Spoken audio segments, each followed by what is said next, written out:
അപ്പം എൻ്റെ അങ്കിളും ആൻറ്റി ഒരു കേക്ക് കട്ട് ചെയ്ത് ആ കേക്ക് കാണിച്ചു തരാം.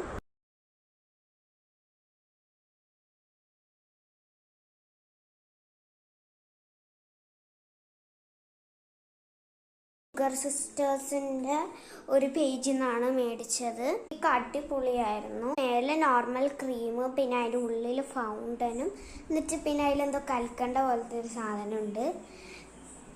ഒരു ഓറഞ്ച് ക്രീമും ആ കൽക്കണ്ടയും ഓറഞ്ച് ക്രീമും കൂടി മിക്സ് ചെയ്തിട്ട് പിന്നെ കേക്ക് ഓരോ ലെയർ ആയിട്ട് ഇഷ്ടപ്പെട്ടു. പിന്നെ ആ ഫൗണ്ടനിന് ഇത്തിരി മധുരം ഉണ്ടായുള്ളൂ. നിങ്ങൾക്കിത് യൂസ്ഫുൾ ആവുന്ന നിങ്ങളുടെ എന്തെങ്കിലും വെഡിങ് ആനിവേഴ്സറിയോ ബർത്ത്ഡേയോ എന്തെങ്കിലും ഉണ്ടെങ്കിൽ പേജാണ് ഉദ്ദേശിക്കുന്നത്. ആ പേജിലോട്ട് സ്ക്രീൻഷോട്ട് എടുത്ത് അയച്ചാൽ മതി. ആരെങ്കിലും ഈ കേക്ക് ഒരു പേജിൽ അയച്ചിട്ടുണ്ടെങ്കിൽ ഞാൻ പറയണേ. ബൈ.